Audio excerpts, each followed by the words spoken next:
SEHD2 Niagara Falls. WROCAM, WBEE, HD2, and W239BF Rochester. The sports leader. 95.7 FM and AM 950 WGR Rochester. An Odyssey sports station. Welcome into the Sports Bar with Gene Battaglia, where the voice of the Rochester fan is heard. Pull up a stool and join us at 866-4326. This is WGR Rochester, and the Sports Bar with Gene Battaglia is on now. 2 hours of sports talk excellence here in the Flower City. It is a Sabres playoff hockey weekend. Wow. First time in 15 years you found us. Welcome on in. We will get some Bills news in here today on this Friday as well. Pull up a stool and join us.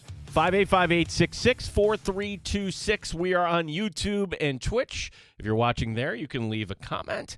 If you are listening on 95.7 FM, AM 950, you can also listen always for free in the Odyssey app. We're on 1 to 3 here Eastern time. So for everybody that is listening on the Odyssey app in the playback and you want to participate in the show, just know that's when we're hitting it live. We are your weekly 10-hour podcast surrounding Rochester sports. Great show we have lined up here today.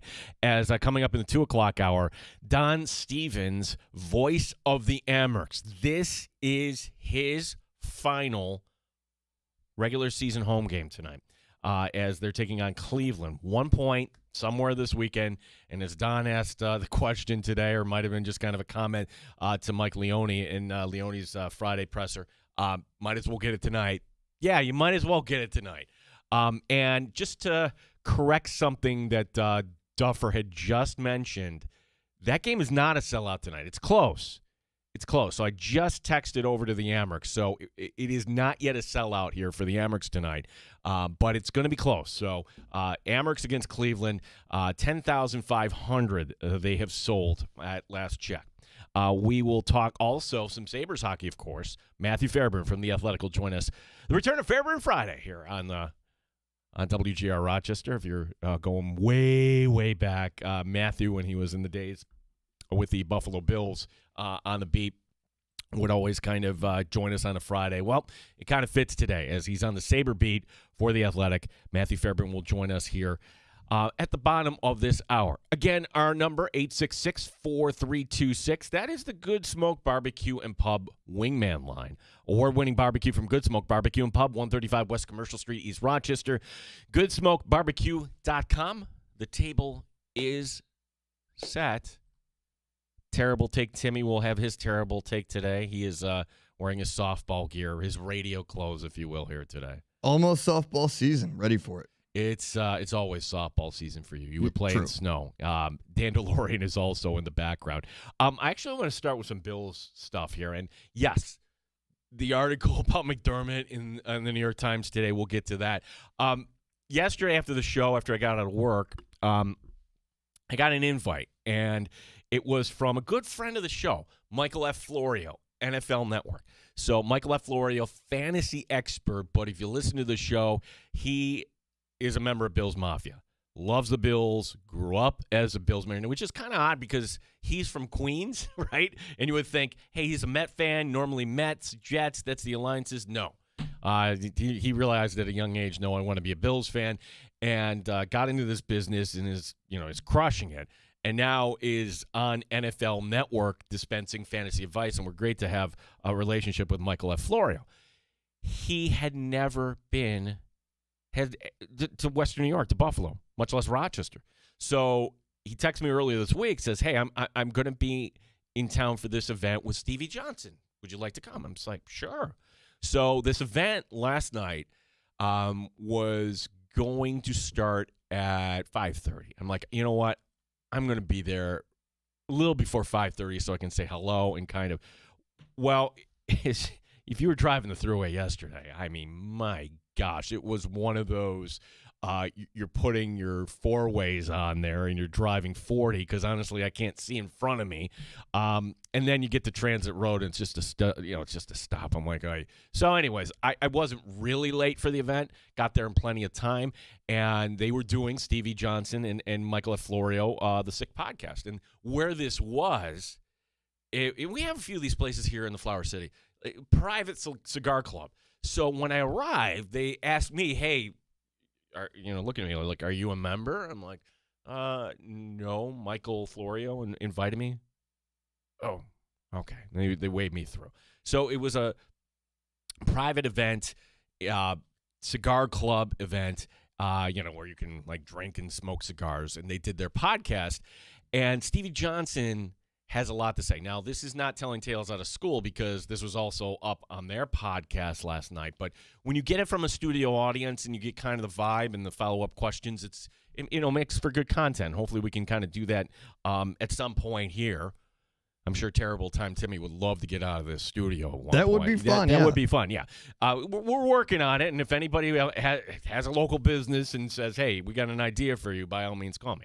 I digress. So back to last night, the topic came up about Keon Coleman. So Keon Coleman, we know his story. Second-round pick for the Buffalo Bills, high expectations, and last year, just not good. And the story came out that Stevie Johnson, who, by the way, lives in San Diego now, is kind of being a mentor for Keon Coleman. Not a coach, but a mentor.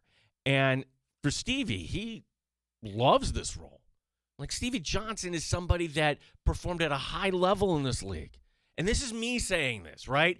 If he were on a team with better quarterback play, who knows what his career could have become. Like Stevie Johnson getting balls from J.P. Lossman and Ryan Fitzpatrick. And, come on, it was just a revolving door. So, but a beloved figure in Buffalo Bills history, Stevie Johnson.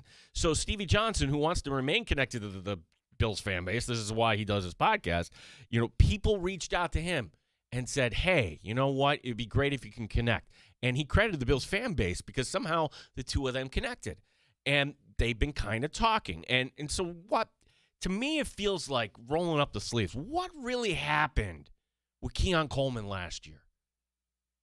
You look at the numbers, and something is off. Normally, you don't see something like this unless there's an injury. So last year, it's the season opener, big rematch against the Ravens, right? It's Lamar against Josh. It's Baltimore, who lost up in Buffalo last year. It's Baltimore, who, hey, Lamar should have won the MVP and not Josh. And I digress. Lamar is great, too. And it's set for national television. The Ravens get out to a big lead because the Bills cannot stop the run whatsoever. And Ed Oliver makes a play. The Bills claw their way back. When it's all said and done, there's Keon Coleman, 2-point conversion. There's Keon Coleman, a touchdown. There's Keon Coleman, 8 catches, 112 yards in what was an explosion to start the season for the Buffalo Bills. Not just by Coleman, but by the Bills in general. Remember how you felt that night, 41-40. Wow, how did we win this game? Normally we lose games like this. Ha, ha, ha.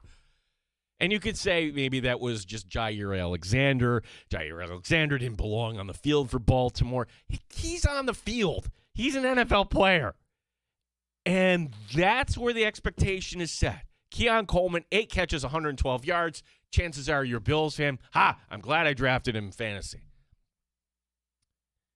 11 targets that night. 8 receptions, 11 targets. The rest of the season, Keon Coleman was targeted just 48 times. What happened? So, not an injury. Now, if you remember the next week, it's a laugher. They play the Jets. I mean, the Jets are a joke. It's really like you just run the ball. Let's get the heck out of there. The following week was a very bizarre game, Thursday Night Football, where, hey, you got to give credit.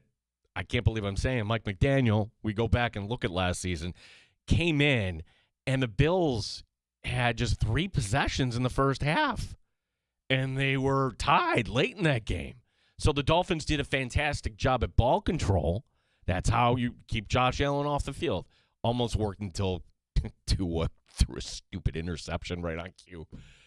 But didn't just kind of go on and on. And I don't know if it's a work ethic thing. Well, it just digresses to the point where Keon doesn't set his alarm or he blew right through it, hit the snooze, whatever the case is. And I've done it. Everyone's done it, especially when you're 22 years old. So where Stevie Johnson did not say coaching, did not go in that direction, but he said the head coach wanted to make an example of Keon Coleman, which he did. And Keon Coleman kind of gets benched before that Tampa game. And if you remember that Tampa game, hey, a lot of people thinking, hey, this is Baker Mayfield. He, MVP. No, this is Josh's league. Stay down. And the Bills win. They win a fun game on a November afternoon. And there's Keon Coleman in the tunnel after being a game day inactive, answering the questions. And he just cannot get back on the field. Not until they absolutely need him in a game in a loss down in Miami. What happened? Was it as simple as the alarm? And Steven says, yeah. Because what happened is the Bills win that game without him, and there's no one for a 22-year-old to lean on. That's what happened. That he kind of lost confidence. And that for Coleman, also, too, Stevie watches a lot of tape. One thing he needs to improve on, and this was Stevie talking after the pod off mic, and I thought it was very interesting, is that as a wide receiver in this league, you dictate. You are the aggressor. You set the tone. Don't get this all in your head about routes and where I need to be or whatever. It's an art form. It really is. And, he's a maestro, I think, Stevie Johnson, when it comes to running routes. Like what is that about Stevie Johnson? He's your favorite wide receiver's favorite wide receiver.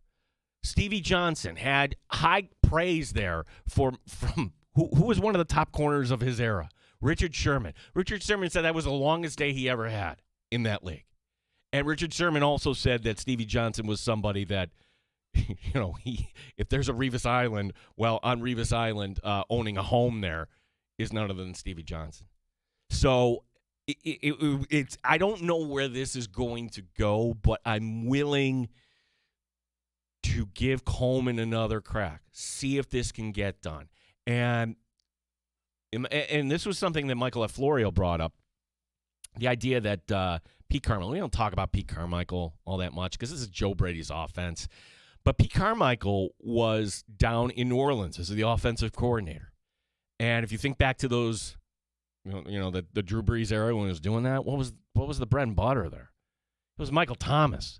Michael Thomas, quickly kind of burned out of this league, right? But once upon a time, he was fantastic. 110 receptions. Just what was his bread and butter? It was just the dumb slant.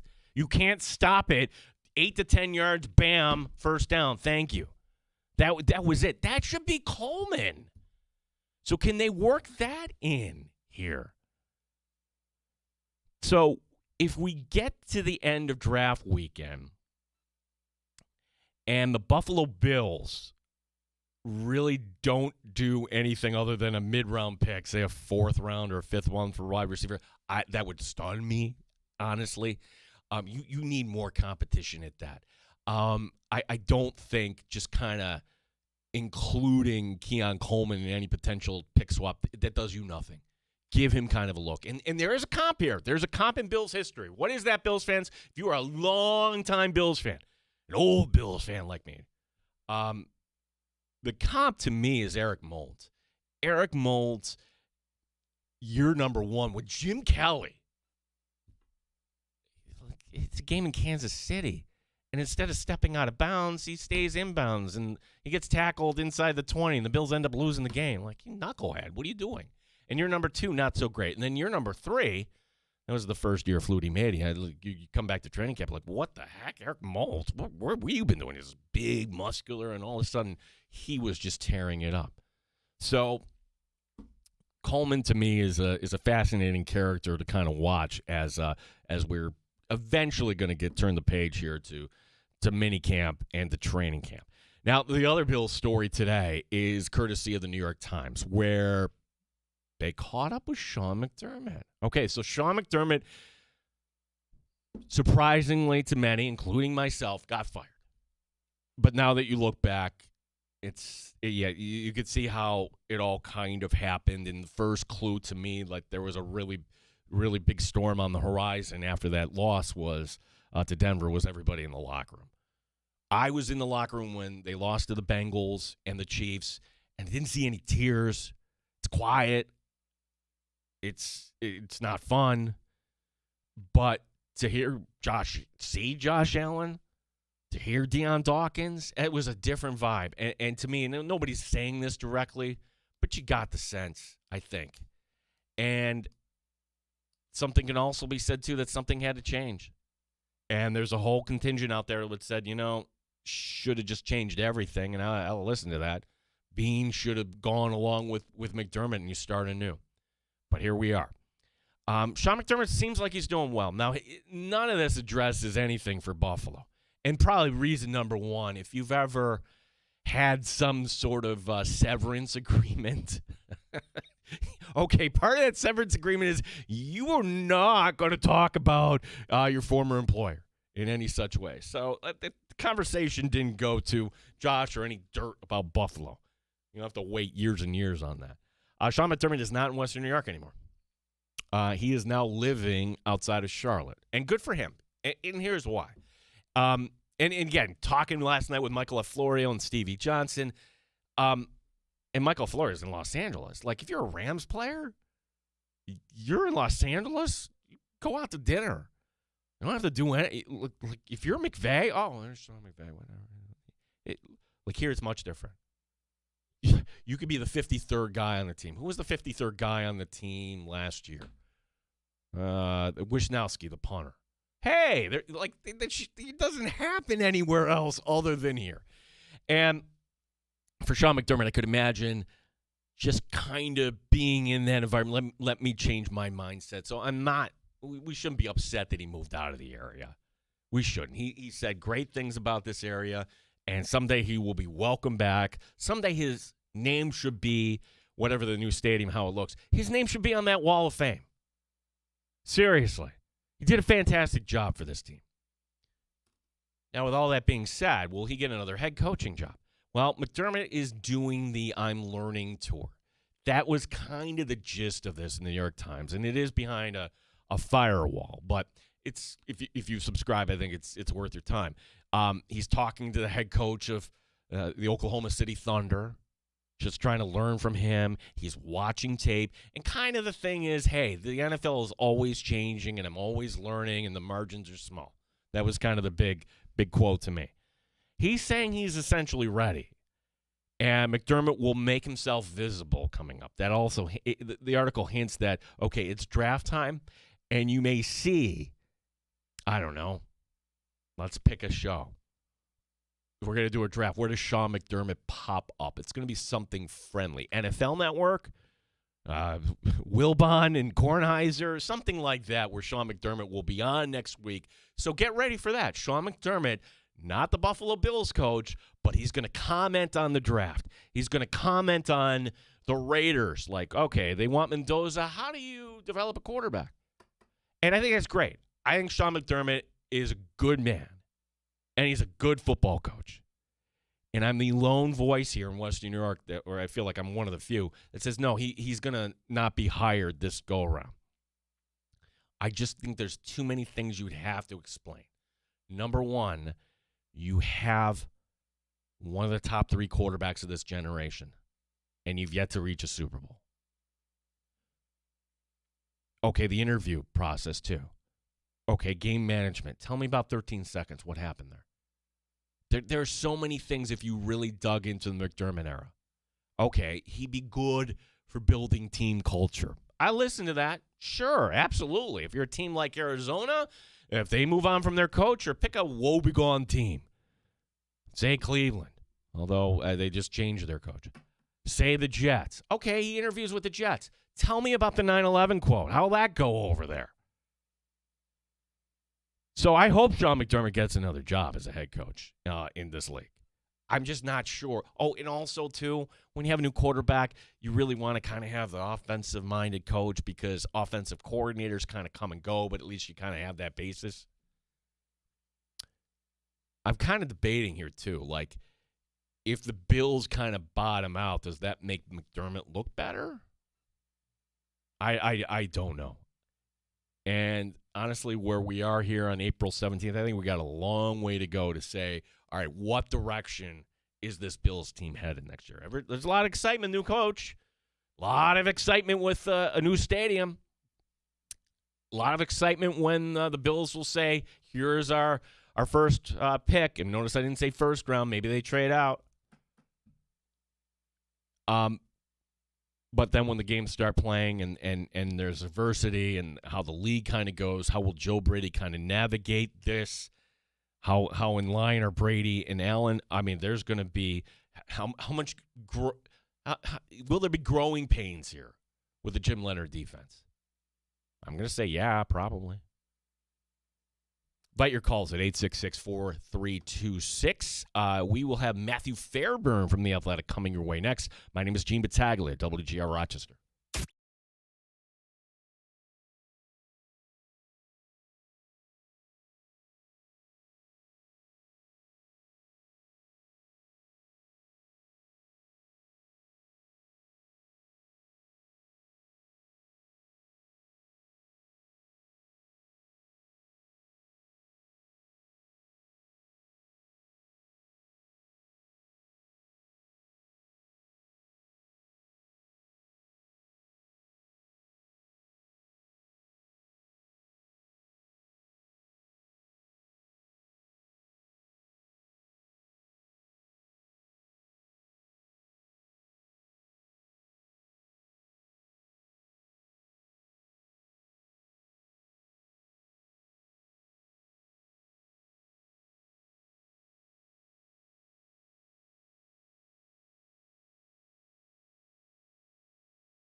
on Irondequoit Bay. WGR Rochester Sports Update. It's hockey night tonight in the Flower City. Final home game of the regular season. Amherst hosting Cleveland. This game is close to a sellout. Head coach Mike Leone giving an update on the injuries. Jonesy's going to be out. He probably won't play all weekend. Lower body. Bones is going to play tonight. Bones will be back in the lineup. There's a chance Fiedler Schultz plays on Sunday, which would be big for our group. Comey's going to be out. Most likely, yes, he'll be out.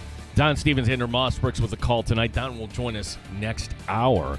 We'll talk some Sabre playoff hockey. Matthew Fairburn from The Athletic joining us next. Rochester Red Wings play a doubleheader today. Yesterday washed out.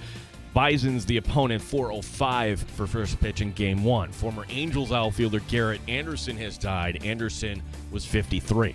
Gene Battaglia, the sports leader, 95.7 FM and AM 950, WGR Rochester.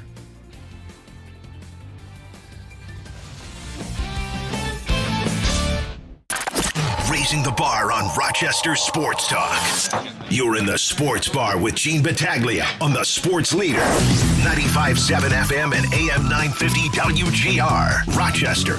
Yes, and if you haven't seen the Sabre playoff schedule, it's going Sunday, Tuesday, Thursday. Oh my gosh. Round 1 of the NFL draft, head-to-head against the Sabres. My head is going to explode. Matthew Fairburn from The Athletic joining us, who, if you go back to the infancy of our local programming here on these frequencies, Matthew would join us for what we called Fairburn Friday. So it is the return of Fairburn Friday. Matthew, how are you this afternoon? I'm doing well. How are you? I'm great. You have to be kind of right in the middle of things there, enjoying a community that's very excited about the team you are covering. Matthew, if we just kind of go back here, at like what point did it click in for you? Like, wait a second, this team actually might be something here. I think if I picked a game where I thought they were a playoff team, it would be New Year's Eve when they beat Dallas in Dallas. It was, to me, at that point, probably the most complete game and impressive performance they had put together. And the playoff odds, if you remember at that time, they still weren't a slam dunk. But I thought, man, like between the winning streak and beating that team in that spot. Of course, the winning streak came to an end a couple of days later, but seeing them beat that Stars team that was so good in their building, great atmosphere, that's when I started to think, okay, this looks like a playoff team to me. But even then, it wasn't 100%. And I think what really made it sink in was post-Olympic break. They just went on another winning streak. And at that point was when I started thinking, okay, playoffs are happening for sure. And towards the end of that, you started to realize maybe they could go on a run. Like maybe they're not just a playoff team. Maybe they're a team that can, do some damage. And when we get to this point, they've won the division. They've set themselves up with home ice advantage for the first couple of rounds if they get there. And the combination of how the Sabres have played and looking at the rest of the Eastern Conference, it does make me think that they can do something because Florida's not there. Like Florida, I think, is a big roadblock when healthy. Obviously back-to-back Stanley Cup winner.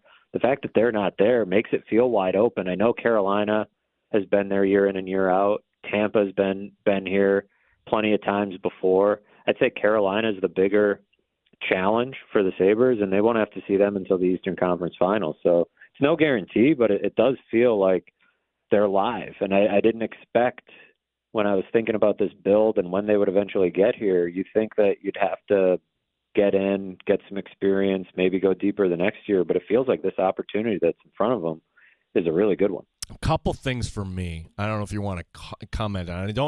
I don't remember which game it was, but the Sabres win and Tuck's comment that says, yeah, we just don't want to get in, basically.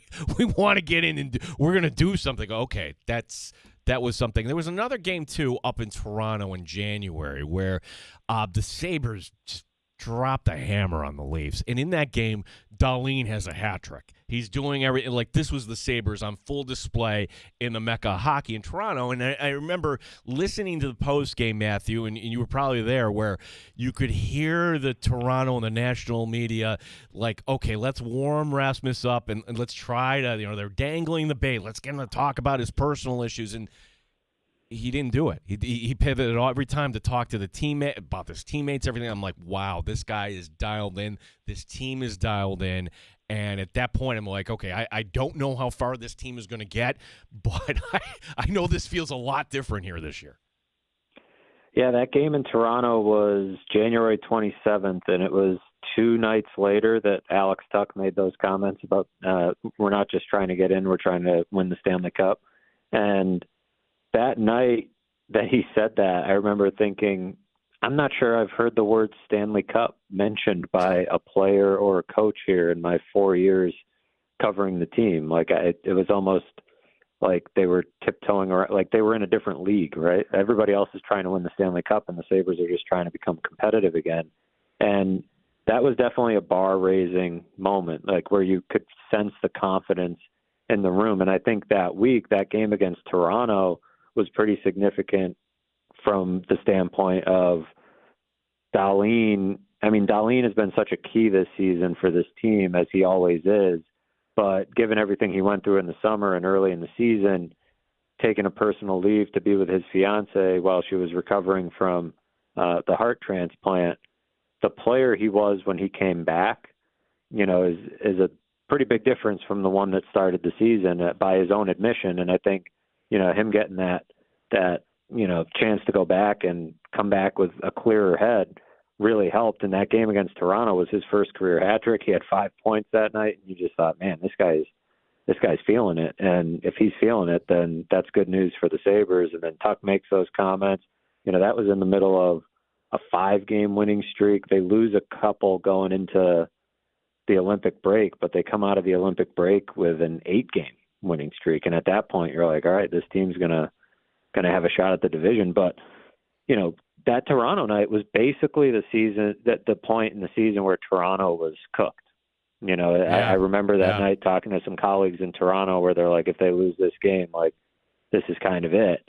And that's why I say that about the Eastern Conference, like the usual suspects, the Toronto, Florida, like these teams that you're used to seeing being the big dogs in the Atlantic. I mean, it was just last year that Toronto won the Atlantic. So it's like the fact that these other teams were dropping off while the Sabres were climbing made you realize that the path could go through Buffalo to an extent. And we'll see if that comes true. It feels like, they've got a pretty big test here in round 1, but they look like they have about as good a chance as anybody to at least get to the Eastern Conference Finals. Matthew, before we talk about this matchup with Buffalo, another topic right now that I think, okay, we'll kind of put a pin in because there's going to be so much to talk about once we get to this series. But the idea that there is a debate about who the coach of the year should be,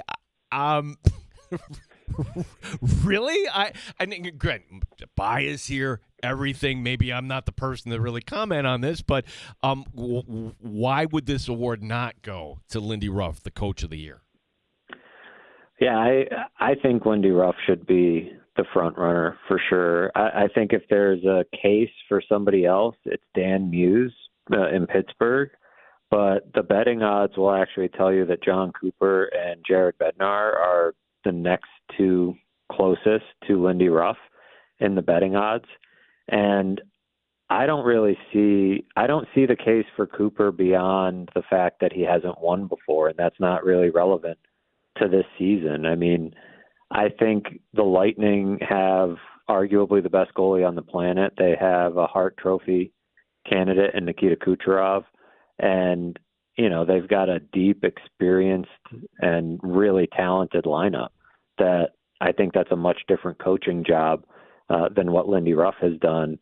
Jared Bednar in Colorado, again, Nathan McKinnon, Cale Makar, like you've got 2 of the best players on the planet and, some pretty good supporting pieces there as well. Of course, they're good coaches, but Lindy Ruff they were talking about him after Kevin Adams got fired, like Lindy Ruff could be following him out the door. And, for him to turn this season around and be part of turning this season around is a massive credit to him. And it, I think, makes this whole story about the Sabres getting back in just that much better, right? You go and you bring back the old coach who is as much a Sabre as anybody could possibly be with his playing career and, his previous stint as the head coach, and he's the one that gets you back. I mean, it's an incredible story, but beyond that, I just feel like he's done a remarkable job coaching a really young and inexperienced team through a difficult season. And tactically, what they do and how consistently they play, like, I think there's a lot of reasons to like the coaching job that Lindy Ruff has done. I do think he should win. I have no idea if he will. This is voted on by the broadcasters, and so it's tough to tell what everybody else around the league is going to be thinking. But I do feel like Ruff has the strongest case of everybody in the field. Why don't the writers get a vote, Matthew? That's got to be a sticking point for you, right? I mean, come on, we vote on a lot of awards. Honestly, I wish we voted on fewer.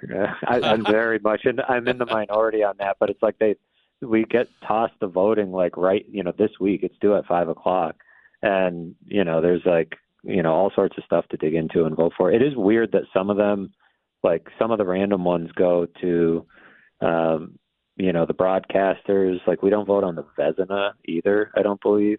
But we get, Hart, Selke, Norris, Calder, a handful of others. All right, you got a lot on your plate there. We've got a lot. We've got a lot, is what I'm saying. I don't need another one. Matthew Fairburn covers the Sabres in the league for the Athletic, joining us here on 95.7 FM and AM 950, The Fan, Rochester. Matthew, as far as the series itself, Boston, how would you size up this matchup here, Sabres and Boston, which begins Sunday night? It's an interesting matchup for the Sabres. They are the much faster team by all indications. Like, all the NHL edge tracking data will tell you that the Sabres have a clear advantage in speed in this series. They skate faster, they play faster, and they create more chances as a result. But the Bruins are, I would say, the heavier of the two teams. They can definitely grind you away with physicality. They've got some nasty guys. They're the more experienced team in some key spots. David Pastrnak, Charlie McAvoy, like, those guys have been there in these big moments before. Probably the most important edge that the Bruins have is in net. Jeremy Swayman, another guy that's playoff tested, arguably. I think you could make a case that he's the strongest goalie in the playoff field. Vasilevsky might have something to say about that, but I think Swayman's right there. And that's the type of thing that could help the Bruins steal a game or two here. So I think it could become a pretty interesting matchup, even though on paper, the Sabres performed as a much better team throughout the year.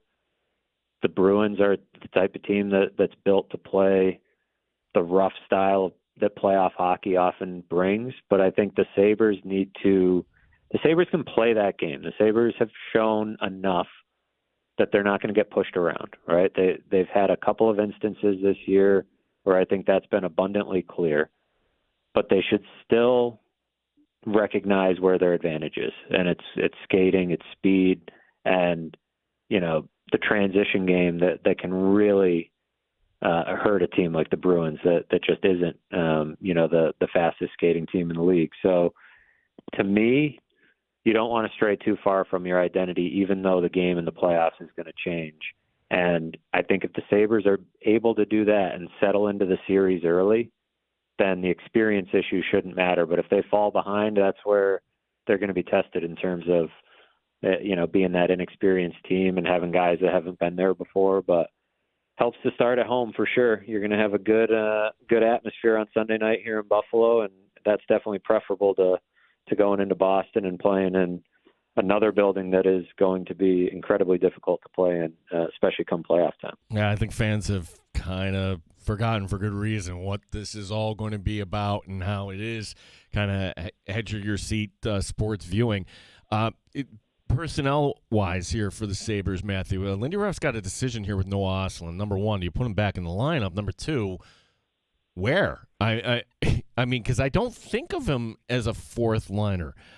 or at this point of the season it doesn't matter this much. Your thoughts on Ostlund and any other lineup decisions here that Ruff and the coaching staff has to make here? Yeah, I don't know if Ostlund's going to be ready for Sunday, so I don't know if that's going to be a decision anyways. And maybe it just plays itself out throughout the series, right? Like maybe there's an obvious spot to put him in based on performance or something that happens. I do think you can play him on the fourth line if you have to, and it gives your fourth line a little bit of a different look. And it looks like they might start with Josh Dunn there based on practice yesterday in between Greenway and Malenstein. And then, this Ostlund injury has just lingered. It's been sort of a question mark for a few weeks now, and he's such a critical player to what they do. And even getting him back in the lineup, it helps your power play, right? You're getting him back on one of those power play units, and the power play is on a big slump heading into the postseason. So I view Ostlund as a really important player for the Sabres team. I can't get the Tampa Bay game out of my head and the play he made on Josh Doan's goal at the end there.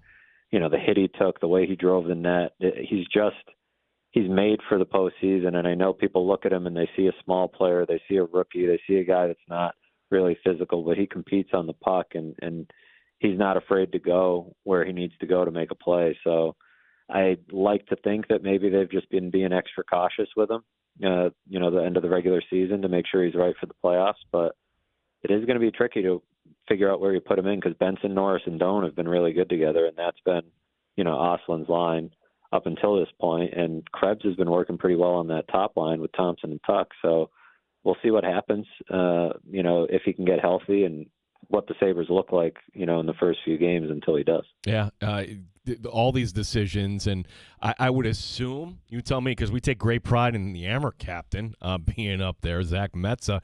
Is it Metza and Stanley on the final defensive pairing here, Matthew?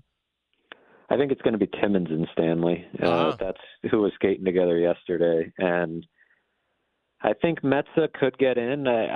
That's going to be a big spot to watch. Can Timmins play a steady enough game? I think Stanley's come on pretty well in the last few games at, getting used to the system, getting used to his new teammates. I think he's figuring things out. Timmins, makes some risky plays with the puck that'll definitely have you on the edge of your seat at times, but those are your two guys that, are a blend of, I think ideally that's how, when you're sketching it out on paper, that's who you want to be your third pair, but they've got Metza to turn to if they need him, and frankly, they might. I think they may end up needing a couple of those depth defensemen as they figure out what works and what doesn't, but I like the idea of starting with Stanley and Timmins. The penalty kill, Timmins has a little bit of playoff experience, which I think helps. Maybe he can settle, as long as he can settle down some of the puck decisions. He made a few iffy ones, towards the end of the regular season. Then I think that pair could be in good shape. You only need about 10 minutes out of them. You're going to lean on the big guys for a lot of the action. So we'll see. I'd be curious to see if Metza gets in because I think he showed a lot of good chemistry when he was rotating in with the top four, all those left-handed shots. But I feel like when he's on the third pair with Stanley, it's a little bit different. So I guess it depends how Ruff wants to use his defenseman. Sabres, Boston, game 1, 7:30 on Sunday. And, boy, we get an appetizer before that because at 5:45 puck drop, Montreal, Tampa Bay.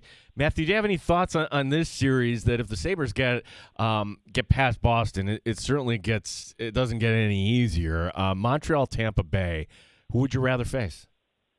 I think you'd rather face Montreal, but it's close. Montreal has closed that gap considerably, and I think if you're the Sabres, you're grateful that you're not playing one of those two teams in the first round because those two teams are going to go after each other. If you're Buffalo, you're hoping it's a long series and they wear each other out and the winner comes out of it a little banged up because the last game they played was sort of reminiscent of the game the Sabres played with Tampa in March, like tons of fights and a whole bunch of stuff after the whistle. So it could get pretty ugly there. I think you'd just rather play Montreal. But the Sabres matched up pretty well against Tampa. I'm looking at the more inexperienced team, the team that hasn't been there. They've got the rookie goalie. They don't have Vasilevsky. Like, maybe that's foolish on my part because Montreal has been on a heater to end the season, but Tampa still has, just that playoff pedigree. A lot of guys that have won the Stanley Cup, and that one would get ugly. It would get ugly between the Sabres and Canadiens to an extent, but it wouldn't get Tampa Bay ugly. Matthew, tell our audience what we can expect here at The Athletic, which for fans, they hope it's a nice long run here. Yeah, people can go to theathletic.com/Sabres and find everything I've been working on over there. Had a story up this morning on the preseason retreat the Sabres did and the sort of 4-team slogans they came up with and how those helped them reset their culture a little bit this year. Have a preview of the series up, story on some business matters that have been on the up and up for the Sabres. Turns out winning is good for business, and wrote a story about Rasmus Dahlin earlier this week as well. So plenty of stuff up there and plenty more to come on a daily basis throughout the postseason. Matthew, great stuff. Let's do this again. Appreciate your time today and enjoy covering this series. Absolutely. Thanks for having me, and I'll talk to you soon. All right, thanks. Matthew Fairburn from The Athletic, longtime friend of the show, joining us here on a Friday.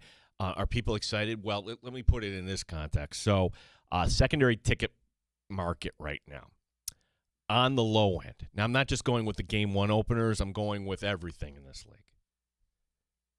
The low end here is Los Angeles. The Kings kind of sneak in. The Kings, by comparison, this isn't a good team, but it is a major market, right? You can go to game 3, Kings, Colorado, for $44, which, okay, that, if I'm in Los Angeles and I like hockey, why not? $44, that's the get-in price. Which team has the highest get-in price? Aha! Ladies and gentlemen, that's your Buffalo Sabres.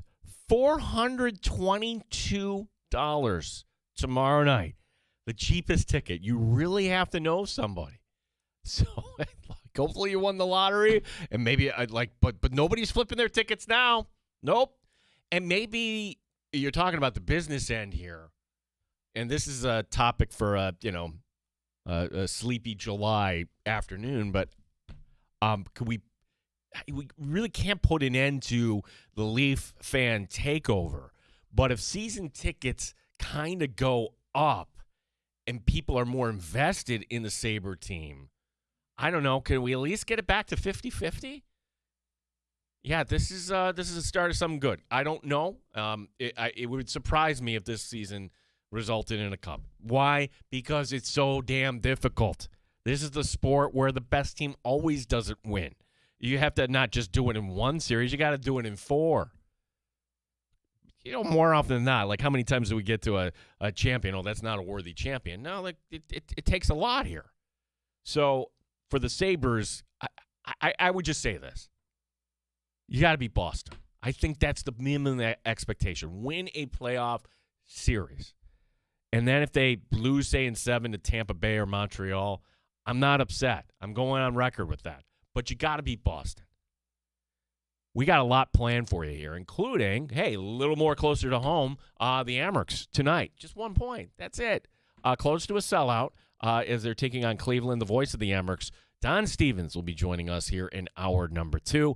Terrible Time Timmy's Terrible Take will be coming up next. My name is Gene Battaglia, and this is 95.7 FM and AM 950 WGR Rochester.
The sports leader, 95.7 FM and AM 950 WGR, Rochester.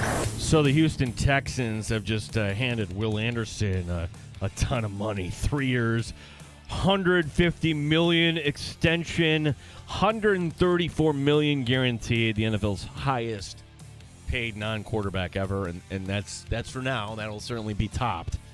And I think the thing that kind of jumps out to me is like, wait a second, you can perform at this level for another 3 years, he's going to cash in again. So good for him, good for the Texans. Until they find a quarterback, it doesn't even really matter. And as I said, I don't think C.J. Stroud is all that. I'm sure that's not to take a terrible time. Timmy, it is now time for my favorite feature. It's now time for Terrible Time Timmy's Terrible Take of the Day on WGR Rochester. WGR Rochester. It's Terrible Time Timmy.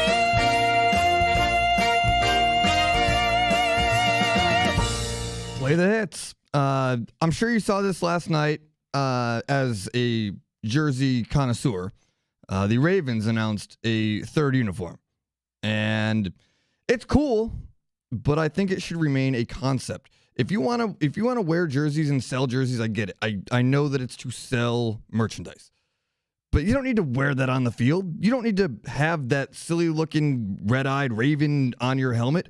Sell that as a mini helmet and put it in the team store and let people buy that. And if they want to do like specialty jerseys, put them in there. But you don't need to put that on the field for the players to wear. Sell merchandise. Don't make them wear those silly things. And that goes for all teams. The Josh Allen metallic red helmet, really cool thing. But I don't know if that needs to be, and I don't think it will be, a thing on the field of play. If you want to come up with designs and concepts and fun little things to sell, awesome. But I don't think that you need to overdo it with the jerseys on the field. Who pissed in your Wheaties this morning? You are a grouchy man this afternoon. Just don't like the Ravens. No, but okay, I get that. Okay, I get that. Dude, you know what times we're living in. You can't just have a home and road. I didn't expect you to have old man take here. I don't like the third uniform. I don't like third uniforms to begin with. Like, what I would say this about baseball, they don't have any ideas left. Like the City Connects, okay, we got to redo the City Connects, and it's, okay, Wisco and things that I don't even know I'm watching. And now all of a sudden baseball has turned into, well, it's turned into subdivision football or Northern Iowa. Like, what am I watching here? I don't even know what I'm watching. Like MLB Network, who are these teams that are playing? At least with the Ravens, that's kind of their thing, right? They take great pride in this winning streak that they've had at night. Like they have a great track record when they're home at night. I could see them kind of, and they want to make it a little more intimidating with the red eye. I think that's kind of cool. I thought the silly thing yesterday was it's the Rams. The Rams are unveiling new uniforms. And then you look at it, and it's the girl from the Office meme, Pam. They're exactly the same. And then you really have to do a deep dive. Oh, okay, the number isn't gradient anymore. Ooh. I don't know what we're getting in terms of a Bills lineup, but for Bills fans, Tim, like, can we get the red helmet more than one time? See, that's exciting. I would agree with that because they've done it before. It's an old helmet brought back, but I don't think you need to do new stuff just to do it to sell things. Well, obviously they're making money off this because I thought whatever the version of the City Connects, the NFL rivalries, that's what they call it. I'm like, we're doing this all-white uniform. And by the way, it didn't work out for the Bills. That was the day that they wore them and they lost to the Patriots, a game that they kind of handed away. So we were talking about Keon Coleman, like maybe that's where it kind of started, where he had a really bad fumble in the red zone and, that they kind of lost trust there and things kind of went sideways. On the other side of that, if the Sabres want to wear the goat heads in the playoffs, let them wear the goat heads in the playoffs. Shouldn't be limited. Yeah. They already exist. I guess. Vibes. We had a death in baseball. I wasn't prepared to talk about that, but we'll address that here coming up in a little bit. More of your calls coming up as well. It's the Good Smoke Barbecue and Pub Wingman line at 866-4326. Award-winning barbecue from Good Smoke Barbecue and Pub, 135 West Commercial Street, East Rochester, goodsmokebbq.com. We will talk to Don Stevens, voice of the Amerks, as the Amerks tonight on our airwaves, 7 o'clock against Cleveland. Along with Dan Drumming, Tim Schneider, I'm Gene Battaglia, and this is WGR Rochester.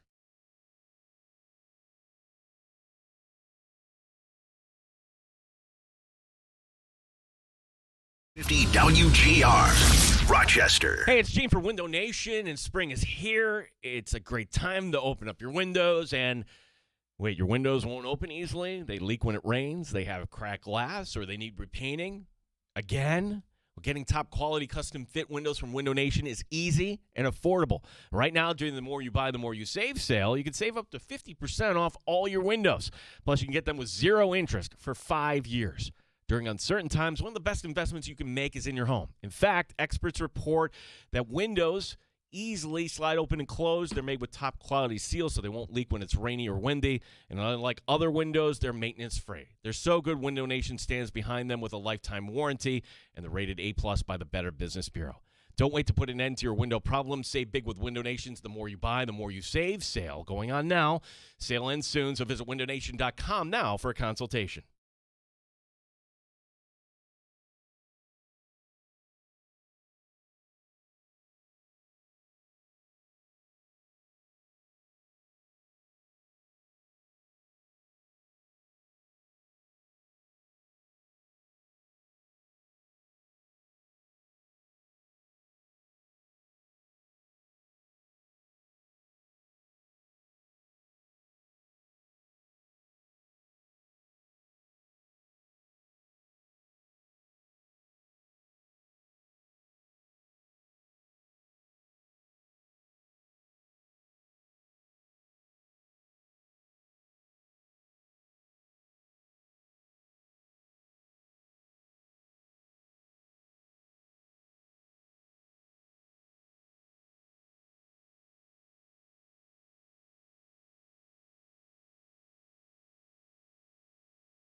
The sports leader, 95.7 FM and AM 950 WGR Rochester. An Odyssey Sports Station, WGR Rochester. Sports Update. It's close to a sellout tonight. Not officially a sellout, but there will be a big crowd. Amherst hosting Cleveland in the final home game of the regular season. Mike Leone on what he's looking for this weekend. For us, it's more like supporting the puck on breakouts, everything away from the puck, just things for our team to be successful. That like we have to defend well, we have to break out the puck well, we have to play a connected game. So working on those things for us to be a successful team. Don Stevens, Andrew Mossbergs will have the call tonight beginning at 7. Don to join us later this hour here in the Sports Bar. Red Wings play not 1 but 2 after yesterday's rainout, 4:05 for the first pitch in Game 1 against Buffalo. In the majors, the Mets and Cubs are underway. Yankees tonight at the stadium taking on the Royals. Gene Battaglin, the sports leader, 95.7 FM and AM 950, WGR Rochester.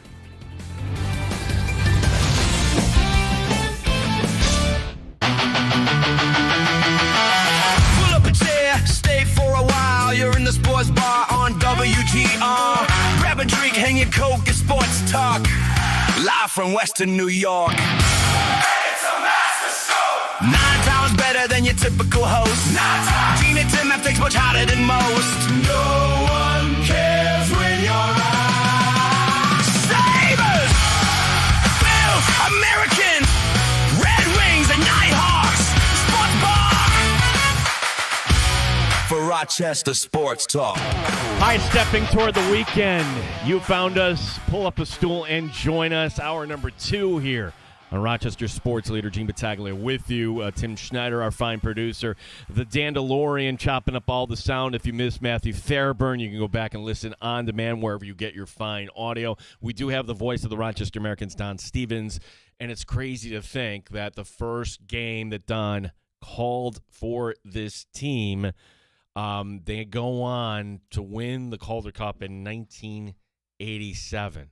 So legitimately, it's the fall of 86. So first regular season game, fall of 86. Last regular season game for Don Stevens, April 17th, 2026. So we did the ceremony for Don. That was the last home game. We haven't talked to Don since that. That's quite a moment there. So Don Stevens, but what's bigger here is, hey, can this team actually finish the job? That would be something. The Amherst get the win tonight, and they're back in the postseason, and you hope that this time's out really quick. Now, if it ends up being Cleveland, really the arena should be open for the Monsters. So what that would mean is I would expect a Wednesday or Thursday start. The AHL does not want to waste a lot of time with these 4 or 5 matchups. It's probably going to be head-to-head maybe against one of these nights against the Sabre playoff schedule. Can you imagine that if it's Thursday where we would have an Amherst playoff game, a Sabre playoff game, and the NFL draft all in the same night? Oh, my gosh. This is like the biggest week that has come since we've been doing the show coming up here. With the NFL draft. We're going to talk a lot more draft coming up. Yesterday on the show, Chris Trapasso was excellent, as was Sal Capaccio. And again, on demand, you can check it out in the Odyssey app or wherever you get your fine audio. Couple playing games tonight in the NBA. Win this, you're in. Lose, you go home. Late night, it's Golden State and Phoenix. I think we all want Golden State in, right? I think just because you want to see stars. The other one's interesting, Charlotte, Orlando. If you go back to last summer, like, wasn't Orlando our darling little pick? Wasn't that the team? Like, we should have just been kind of doubling down on Detroit at that point, or just saying, hey, Boston's not dead. We don't talk a lot of NBA in the show, but we're getting to the playoffs and figured that's certainly worth a mention. We do talk baseball in the show because Rochester is a baseball town, for sure. And, hey, that was a fun series, Angels and Yankees, was it not? Who had Mike Trout going crazy? 5 home runs in this series against the Yankees. Now, Trout hasn't looked like Trout since, and you go pull up the numbers, 2019. And it's really kind of a sad ending to a great career. Or maybe it's not the ending. Maybe you can get something out of Mike Trout. Maybe it's just as simple as the dude hasn't been healthy. He's only gone over 100 games played twice since 2019, one of those being last year, and 2025 was not good. He batted just .232, 26 home runs, not a good team. And I think Mike Trout, it's an interesting case study. There's something, we all want our athletes to be loyal and to stick with their team. But Shohei Ohtani got out. He probably could have stayed, but not for those dollars. But he knew, all right, I can make myself a bigger brand. Mike Trout didn't go that route. And it's not just the loyalty. It's like you're loyal to that organization, that owner. This is the Angels. This is the team, the organization that killed one of their players. Not figuratively, literally. Like you go back to 2017, the PR director convicted, sentenced to 22 years for providing fentanyl-laced drugs. And that was back in 2019. I don't know. Is that connected? That happened in 2019. That was the last time that Mike Trout actually did something. Mike Trout could have forced his way out. He could have signed a different contract. But, man, like I feel for Angel fans. Like that, it's one thing like to lose a Shohei Ohtani. But now you get this because there is like one shining moment for the franchise, and that's the World Series win in 2001. And the news today that Garrett Anderson has left us. Garrett Anderson was only 53. Garrett Anderson was one of those underrated outfielders in the era of like the steroids, but that I just kind of remember. But Tim, I haven't seen cause of death on this. No, they haven't announced anything. They haven't announced anything. Just that's terrible. So Garrett Anderson leaving us at the age of 53. Again, Yankees tonight. Okay, that was an okay series against the Angels. Very entertaining. And Aaron Judge, by the way, up to 8 home runs on the season. Yankees game and a half behind the Rays. Who had the Rays getting out to this jump? Like, at what point does it not become early? It is very early. And it used to be Memorial Day to me. I say it's now like the 4th of July. With the wild card or anything, like you could be below 500 on the 4th of July like the Braves were, and the Braves ended up winning the World Series that one year. But for the Angels, back to them, they're 500, which at this point of the season, that's kind of good for them. There's only one team that, to me, feels really kind of down and out right now in terms of expectation. That's my team, the Mets. Losers of 8 in a row, 7 and 12. They're trying something different in the lineup today. They're going to put the kid, Benj, up top. He's leading off against the Cubs. 220 is actually the first pitch on that. And moving Lindor down to number 3. And it's funny how you take Soto out of the lineup. And I guess this is true for any team. If you take the star away from the lineup, what happens to everything else? I mean, the one team that's, like, impervious to that, that's the Dodgers. Like, if Ohtani went out of the lineup for an extended period, I wouldn't worry about the Dodgers. But we saw what happened to the Braves. I think Acuna is one of the top players in this league. Not a stretch to say top 10. And he's healthy now, and the Braves are in first place. Like, if the Yankees were without Judge for an extended period, like as they were when back in 23 when he broke his toe, it's not a good thing. So maybe it's just as simple as Soto not being in the lineup for the Mets. Mets and Cubs coming up. Tim, your wrestler friend, did not write back to you. I'm really, really sorry. No, he was busy cursing Stephen A. Smith instead. Oh. He went and did that. Okay, so he didn't curse me. He cursed Stephen A. Smith. I like how you try to bait him into cursing me. Like, that was not a good thing. Like, I don't think that's bait. I think you did that to yourself, and I just needed to make him aware. So this is where I come down in wrestling, Tim. I don't watch wrestling because I'm not 12. I do watch wrestling because I enjoy things. I don't know. I watched it my whole life. I used to be way, way into it, like back when I was 12, yes. Yeah. But I've still just maintained it. And then I see stuff like this on social media, and it drags me back in. Like, I'm a huge Danhausen fan because of how ridiculous it is. Like, if you go into the history of wrestling, like when I grew up, it was incredibly racist. Oh, It yeah. really was. No, It's there's like, a lot of there really, was really just bad like, things. Wow. It's just like, wow. Things that you just can't. I'm not even going to go down the road of how racist was it, Gene? No, we're not going to say that. But now you just kind of look back and you're like, wow, I grew up on that. That's but no, again, I'm just saying that to needle you. You'll be buddy. okay. I think if he's moved on to Stephen A. Smith, and if something happens to him, you do have to be on the lookout, be aware of something that could go awry. So Dan DeLorean pulls me aside. And, Dan is always in the room. He's across the hall. He's laptop chopping up audio. And he says to me something yesterday. Well, you made a really good point. Okay, now Dan, he's not one to throw out compliments easily. We love him, but it was like, really, what was the point? The point was this. We're not used to, or we Western New Yorkers have forgotten what playoff hockey is actually all about from a fan standpoint. So when you're watching the game Sunday night and the Sabres have trouble getting the puck into the zone during a power play, or somebody takes a penalty, that you're going to overreact to every little thing, as you should. And as I'm trying to think back, these games, as a fan, when it's all said and done, will leave you exhausted. You should be like you just played a game. And this is what we've missed out of for more than a decade. And now we're signing up for this. And it's not this fun, pleasurable experience. Maybe it's very satisfying when your team wins a game, but if you think the Sabres are going to be like, here we are, bam, 3-0 after the first period, we're going to cruise to a 4-1 win, honk, honk, woo. Okay, that would be great.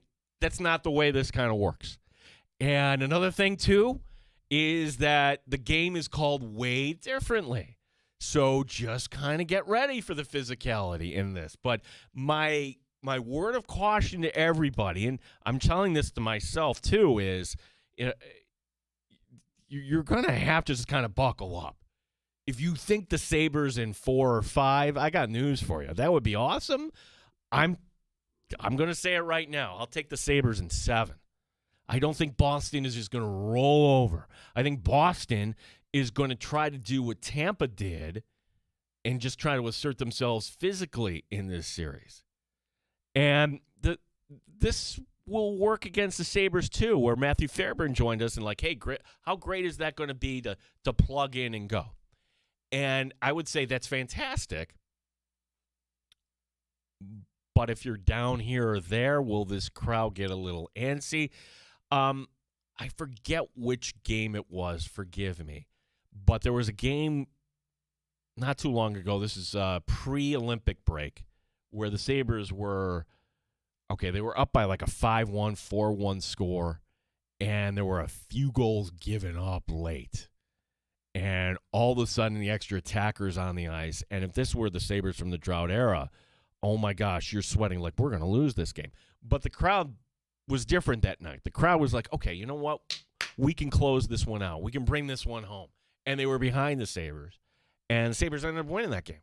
It's one of the many things that along the way, like, this is why this is different. Here's another example. That team would have lost that game. It's just thinking stream of thought here. I do think there are so many different things here about this Sabre team. And talking with Matthew Fairburn, to me, it's funny how this was all kind of like in 1 week, where I pointed to the game up in Toronto where they just dropped the hammer on the Leafs. Like, no, this is not your division. We are the team that's taking your playoff spot here, putting up 7 that night, 5 points from Rasmus Dahlin. And then it's only 2 nights later where Alex Tuck, after another Sabre win, gets in front of reporters and say, no, our goal isn't to make the playoffs. We want to win the Stanley Cup. I remember we're doing it was the Hall of Fame night the next night for the Amerks, and we're like, what? And you think about it, it's like, well, you're going to be in. Why not? Why not? Again, it's the path here is really tough. That's one reason, is that you look at the other side of the bracket in this conference, and Carolina, honestly, their first round matchup is Ottawa. No offense to Ottawa, but They should win that. And then Carolina should easily dispatch Pittsburgh or Philadelphia. The tougher side here is the Atlantic. And until the NHL actually changes this up, and you want to talk about an organization that doesn't listen to their fan base, that would be the National Hockey League. No one likes this playoff format. I don't like this playoff format. Sure, it gives us Montreal and Tampa Bay. It should be a second-round matchup. It really should. We shouldn't have Dallas and Minnesota round one. Buffalo, Boston, okay, there's history there, and for the Sabres, just being back is a great thing. NESN, New England Sports Network, had the headline today on their website that this is a favorable opponent for Boston, the Buffalo Sabres. Ha! Okay, based on they don't know what playoff hockey's all about? Is that it? Is that it? Based on the fact that you don't have to play Tampa Bay? You don't have – it could be just Boston media is used to, the Florida Panthers or whatever, or Tampa. That is maybe Toronto. Like, you're always kind of dealing with these other teams. Oh, here's the newcomers. They're not used to this. There are very few players on the Sabres team that have playoff experience. Zucker, Byram won a cup with Colorado. Tuck might have had a run with Vegas before the trade. He did. That might be about it. That's other it. than the guys they brought in at the deadline. Like it's a very small amount of players. That matters when you get to adversity. That the Sabres, I can safely say, will be down in a game this year. But not necessarily being down in a game, being down in a series. Like, more, I'd have to look this up, but cup winners percentage that were actually down in a series, whether that's 1-0 or coming back from a 3-1 hole, or the other thing, too, is you're up 3-1 and we got to close this out. We can't let this other team back in it. So, to me, that's kind of where it comes down to. Like, and the speed of the game is something certainly that's different. But I'm sorry, like Tage Thompson just played on a much higher level. Right. I mean, so like, yeah, what you saw in the Olympics, sure, and Thompson certainly performed at that level. So, but it is, if you're going to say what are the things that you could knock on Buffalo, that would be one. And hey, the power play, not great. We'll just put it that way. And you will get less power play opportunities. So if those two kind of come together and you don't pick it up in that regard, will that be the goal that you need that you didn't get? We'll talk some Amherst hockey next. Don Stevens in what should be a sellout crowd tonight. They were close when we went on the air at 1 o'clock today.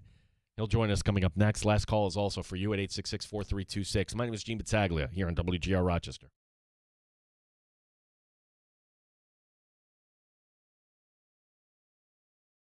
With Gene Battaglia with you everywhere in the Odyssey, iHeartRadio, or TuneIn apps. Hey, it's Gene here for Window Nation. Spring has arrived, and it'll be a great time to open your windows. And wait, your windows won't open easily.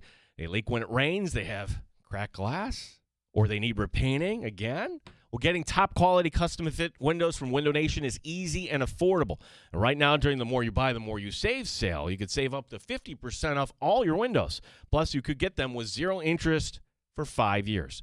During uncertain times, one of the best investments you can make is in your home. In fact, experts report that windows retain 80% of their value. With Window Nation, you'll get windows that easily slide open and closed. They're made with top-quality seals, so they won't leak when it's rainy or windy. And unlike other windows, they're maintenance-free. They're so good, Window Nation stands behind them with a lifetime warranty. And they're rated A+ by the Better Business Bureau. Don't wait to put an end to your window problems. Save big with Window Nation's The More You Buy, The More You Save sale. Going on now. Sale ends soon, so visit windownation.com now for a consultation. If you're in the market for a new Honda lease, you're probably looking around and seeing all kinds of different numbers. $3,000 down, fees.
Opportunity employer. WGR Rochester Sports Update. It is officially a sellout. The final home game of the regular season for the Amerks tonight. Cleveland is the opponent. The magic number for Rochester down to 1. 1 point tonight, and they'll be back in the postseason. Head coach Mike Leone giving an update on the injuries. Jonesy's going to be out. He probably won't play all weekend. Lower body. Bones is going to play tonight. Bones will be back in the lineup. There's a chance Fiedler Schultz plays on Sunday, which would be big for our group. Comey's going to be out. Most likely, yes, he'll be out. Don Stevens, Andrew Mossbrooks with the call tonight. Don will join us next here in the Sports Bar. Also have baseball today, a doubleheader for the Rochester Red Wings. They host Buffalo beginning at 4:05. Just one game in the majors right now. They go to the bottom of the first at Wrigley. No score between the Mets and the Cubs. Yankees open a series tonight at the Stadium against the Royals. Gene Battaglia in the sports leader, WGR Rochester. Top Shelf Sports Talk. You're hanging out in the Sports Bar with Gene Battaglia on the Sports Leader, 95.7 FM and AM 950 WGR Rochester. Yeah, a little hat tip to the sales department for the Amerks. Actually, kind of a hat tip to you, the Amerks fan, selling out tonight.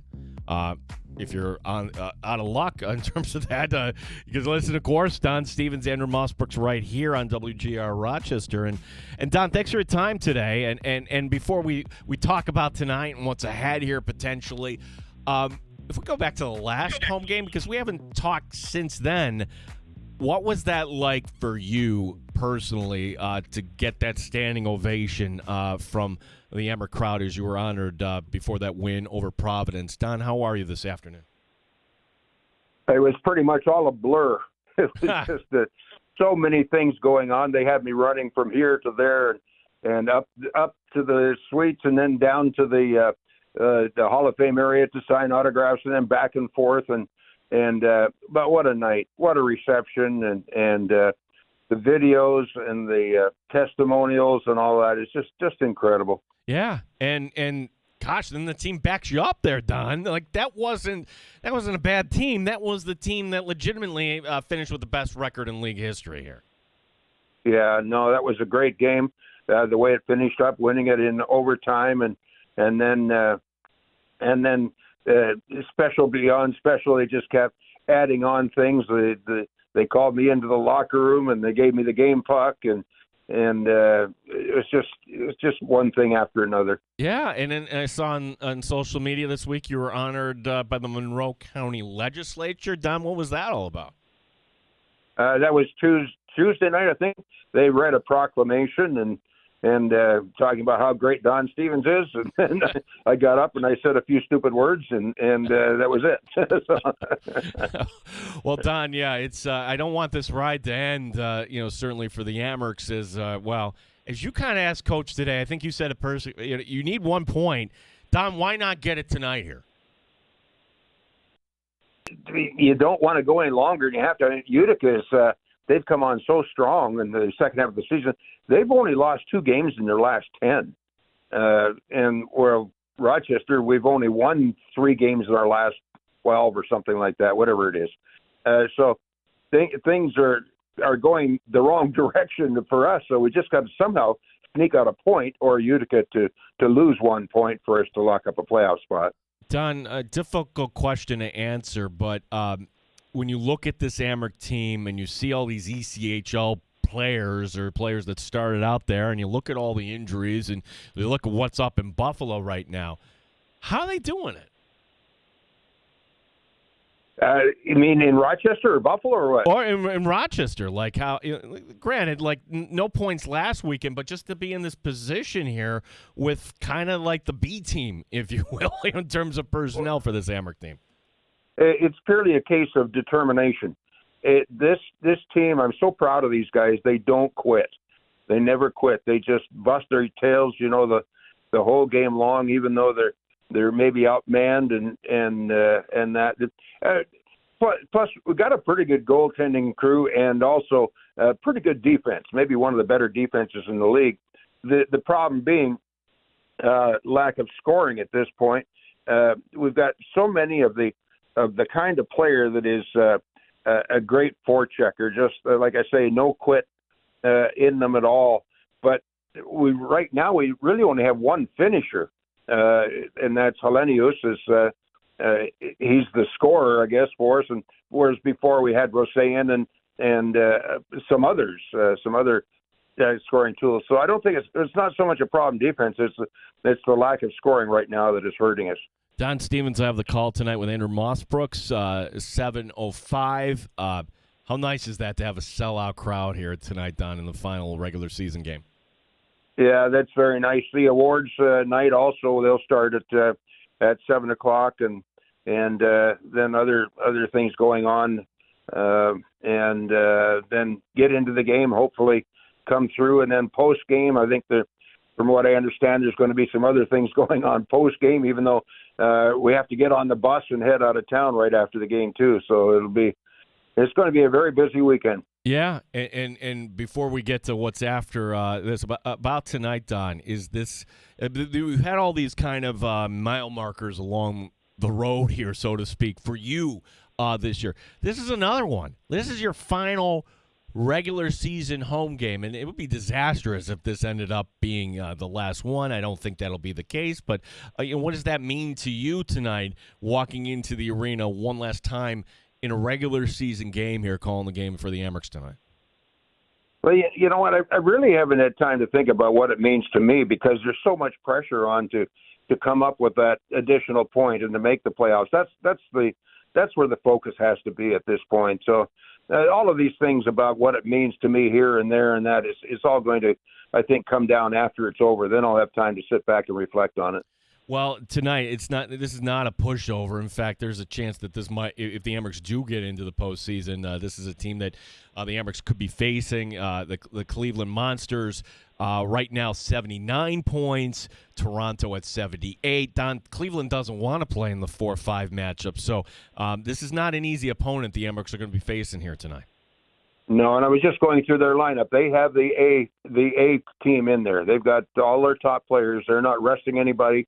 They're wanting this game desperately tonight, and whereas Rochester, we've got was it five key players that are out injured tonight. So it's not going to be easy. Yeah, and then to kind of finish up where you're going, Wilkes-Barre and Hershey, and Don, those are two playoff teams as well here. So like thankfully the AHL kind of got rid of most of these, but this is. We identify this end of the schedule is brutal, particularly to finish up with a 3-3 here Friday, Saturday, Sunday.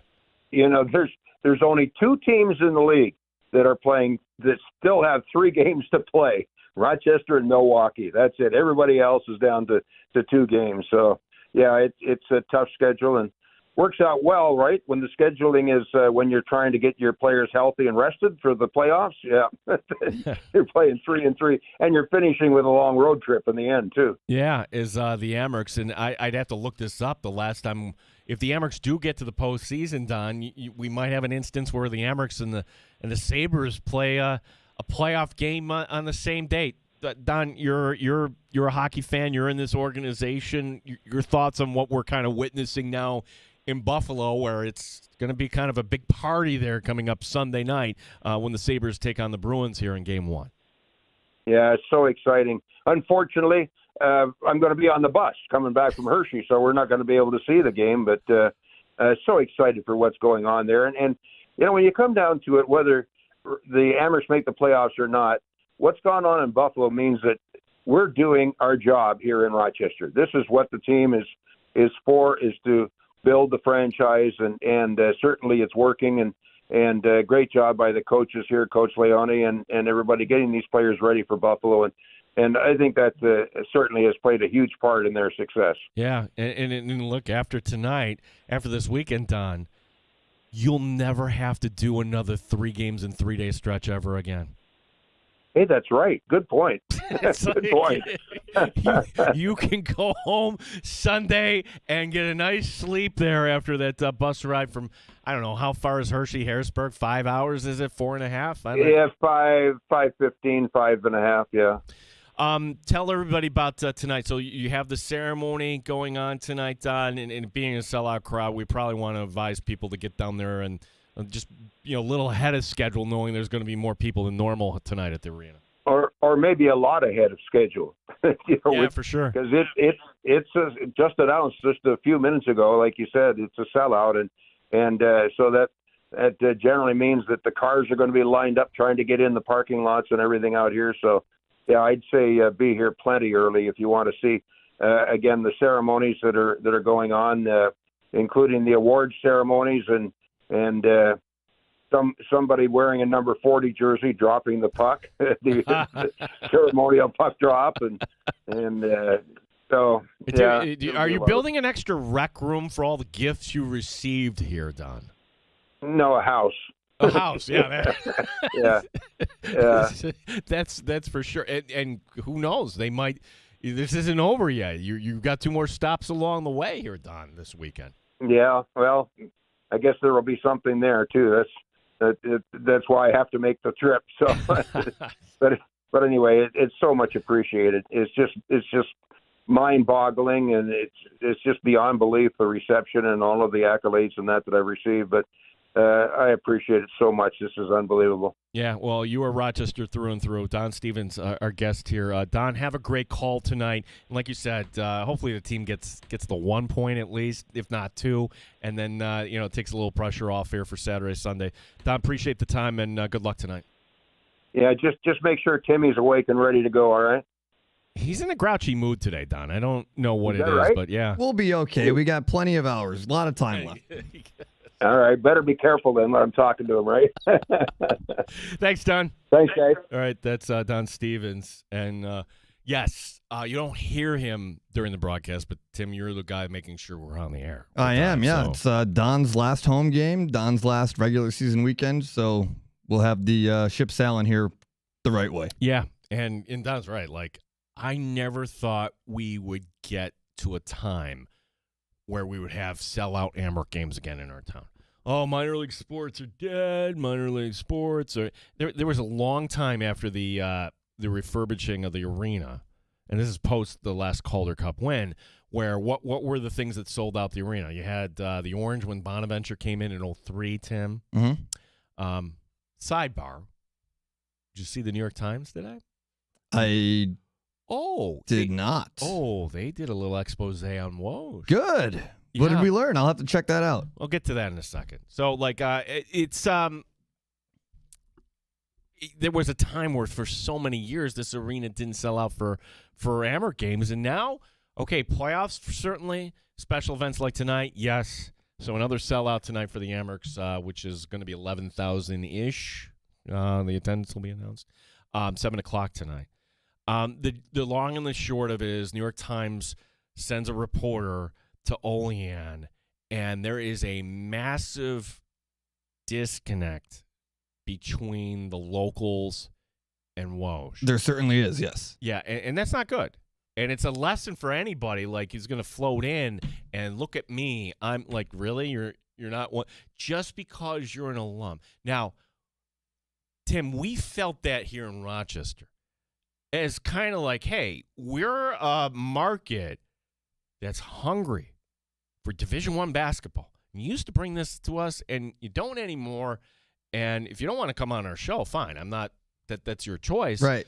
But you do understand, like, in terms of getting students to your school, we're like the number 1 market. It's a massive marketing and recruiting tool that they threw away. They threw away. Okay, well, you did that, but yeah, how there is no relationship between the Olean Times-Herald, the publisher, and Woj, and part of it has to do with politics, which, okay, I think we all live in an era where, like, if you can't kind of respect somebody and their opinions, but you respect the person, but to me, I don't want to go into it that deep. There's the other part where, like, the country club doesn't like him. Like, yeah. It says other silly, like, I don't know, like, the locals down there in Olean, but it's one of those, you're not one of us, Woj. Yeah, it became strange. It came out of the blue with the Schmidt forced retirement thing that, like, he 100% did not retire. That is, you can phrase it how you want. He did not retire. No, and the quote here where I'm pulling out is like, Woj, and he's got to know. Like, you don't say something like this unless it's really on the table that he sees himself someday sitting in a beach chair. Okay, if you pull in Marv Levy's quote there from years ago when he was asked about, hey, retirement, if you're thinking about retirement, that means you're already retired. So for Woj, did he take this job really and roll up his sleeves and do everything? Because it's not just a, hey, look at me, I'm the GM, I'm going to call a few people, and maybe I'll bring, I had a hand in recruiting this. It's such a bigger job down there in that market. You really are kind of the face of the region. And by the region, I just don't mean Olean, I mean Southern Tier. That's the program. Like, going all the way out to, say, Alfred and Elmira and Salamanca the other direction. That should be kind of Bonaventure basketball. And if you can't connect, that's step number one. As an alum, how the hell do you not know that? You were there for 4 years. Didn't change all that much over 40 years, did it? The job he had before the job he has now made him a global superstar. Everybody knows who Woj is in the basketball world. Everybody. That should have been immediately profited on by the university as just, we have a mega basketball superstar, Adrian Wojnarowski, and Olean, New York, as his job, and they did nothing with it. And now the university itself has become a nepotism pot because the AD is a Bonnie, the GM is a Bonnie, and the head coach is a Bonnie. That's too much. Well, it's tough to recruit when, one, you don't have the money, and then, all right, yeah, it's a great community, and it's certainly a decent school, but there's so many other options out there, and it's tough. And for Melvin Council, I don't fault him for going to Kansas. No, you take that money, you take football money all day. Yeah, so that's yeah. So if you are a Bonaventure grad, that's just not a good look for Wojnarowski. And you read that, you come away with, okay, he's not going to be, he ain't here for the long term. Last call is for you. If you want to talk some Sabres, you want to talk some Bills draft, hell, if you want to talk Bonaventure basketball, last call is for you here in the Sports Bar. You set the topic at 866-4326. Here, my name is Gene Battaglia, WGR Rochester.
raising the bar on Rochester Sports Talk. You're in the Sports Bar with Gene Battaglia on the Sports Leader. 95.7 FM and AM 950 WGR, Rochester. It's one of those commercials you've heard before. I don't think the campaign's running right now, but one of those things like, we should all know insurance fraud is a crime, and they give you examples, and yeah, no kidding, don't put in a fake claim. It's kind of like it's not good for any of us, right?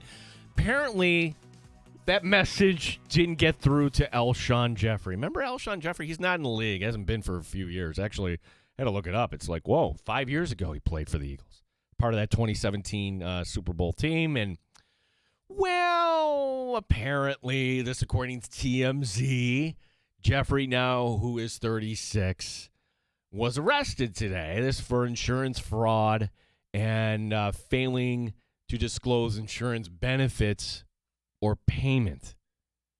So he's got a date that will be coming up, and his spokesman says, it was just kind of a misunderstanding. This kind of came from an auto accident.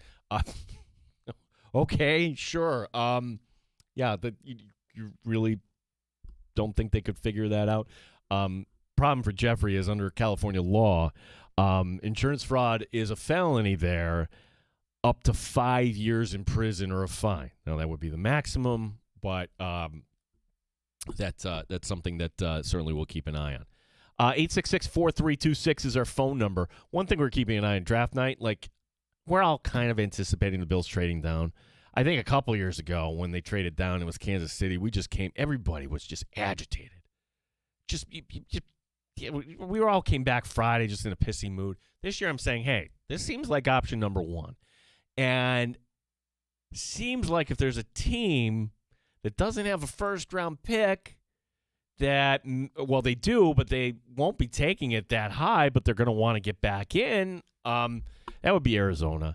And all the speculation around Arizona and Buffalo, and I don't think it has anything to do with Marvin Harrison Jr., but if the Bills wanted to get out at 26 and move down, Arizona is a team that certainly would love to move up. Arizona, by the way, picked 34. So what is pick 34? Well, that's the second pick of Friday night. It's not a bad place to be, actually. So if you could do that and then, I don't know, pick up an extra third maybe in that equation, yeah, you do it if you're Buffalo. I would do that. Kind of, fueling this too is, wait a second, I thought Jacoby Brissett was Mr. Bridge guy. Jacoby Brissett, I thought, was always, hey, I'm here for you, whatever you need here. Apparently, Jacoby Brissett, now all these years into the league, wants to get paid. And actually, I kind of get this because Jacoby Brissett right now, after starting 12 games for Arizona, again, they weren't a good team last year, has only $1.5 million guaranteed money. So he's making it known, I want to be paid. And, hey, this might kind of blow the cover here. It's like Brissett and his people are calling the Cardinals' bluff. And if the Cardinals really want to be kind of coy about their real intentions here, if they want to take a quarterback, you shouldn't go into – and no team should go into the season with Jacoby Brissett as being their guy. He is Mr. Bridge with a capital B. Capital B for Brissett, capital B for Bridge. He's been how many steps along the way. He should not also be paid $1.5 million. If you're Arizona, you give him the bump up in pay, and then you make the trade with Buffalo. Like, has there ever been a trade down in the NFL where it makes so much sense, then it actually happens? See, that's why I don't think this will actually happen. And part of it might be just too simply that, hey, will somebody else want Ty Simpson? Will Arizona not wait until 26? And they'll actually give up more. Simpson is the key here for Buffalo in a lot of regards. If he gets taken before 26, well, that's great too. That'll give the Bills one more option when they're on the clock at pick 26. We're talking about all this stuff. One of the great agents, in the history of sports agents, he'll be joining us Monday, Lee Steinberg. as we'll get his thoughts on what will be an exciting draft week coming up. We'll also certainly talk about what we see Sunday night, 7:30 for Sabres hockey. Of course, the Amherst taking on Hershey before that. Amherst hockey sellout game tonight as they're taking on Cleveland. Our coverage begins at 7. For Dan Drummy, for Tim Schneider, my name is Gene Battaglia, and thanks for listening to Rochester's Sports Leader. Show Up in the Bulldog coming your way next year on WGR Rochester. Have a great weekend.